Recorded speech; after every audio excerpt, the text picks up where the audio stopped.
one thing, it wasn't all roses here in this game. Unfortunately, Eloy Jimenez exits in the 6th inning after making a running catch.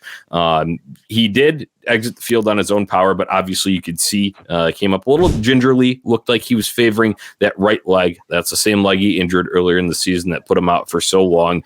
How concerned are we? What's a concern level here? Give me your meter for Eloy Jimenez. I don't know. I mean, my concern level is obviously, I guess he makes the White Sox better when he's on the field. But do we really know that?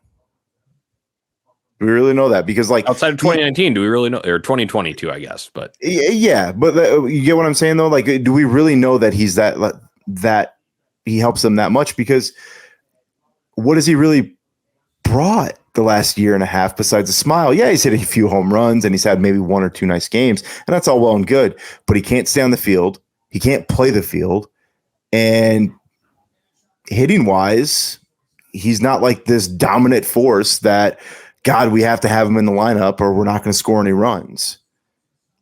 I don't know what you do with him. Right. We could sit there and say, yeah, we can put him at DH, or it's time to put him at DH. And like, I know Tony reposted his article from last year. And I mean, at this point, that's really all you can do, but he's not a good, like Steve said in our group chat, he's not a good enough hitter to be our full-time DH. Yeah. Right now. So like, what do you do with them? Yeah, it's a conundrum, man. I want to get it. We'll go to a comment here. You gave me your kind of freak out factor. Sockside Mike, a good friend of the show here, he says it's a nagging injury that he's going to have to deal with the rest of the year, like Yaz did last year. I like that. Obviously, we don't know an official update on the severity of it unless something's come through in the kind of. I've had the post game show on the entire time, so I haven't seen.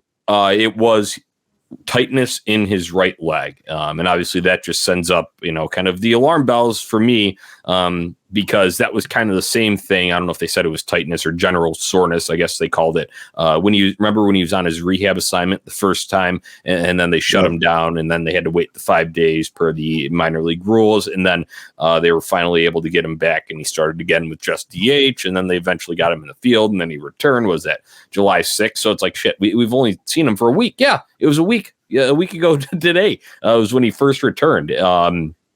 It just sucks to see, man, because I did say this on a previous show that I'm not, I wasn't expecting much when we were talking about what should we expect from Eloy. Said I'm just going to kind of expect nothing, and then everything else is gravy on top of it. But you're right. I will say he probably does make the White Sox better, but do we really know? We haven't seen enough to know. It's just been so short-lived due to the short time that he had at the beginning of the season, and then just this kind of week span here.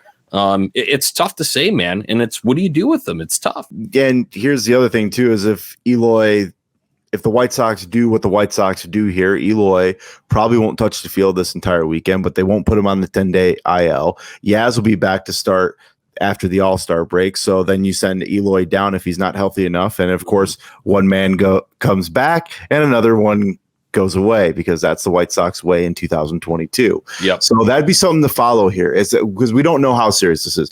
Eloy could wake up tomorrow and be like, I'm good to DH, I'm good to play. I don't think that's going to be the case at all. I don't think we would see him till maybe Saturday. If he's available whatsoever, I'd be shocked before that. Because they're going to baby him, as I think they should.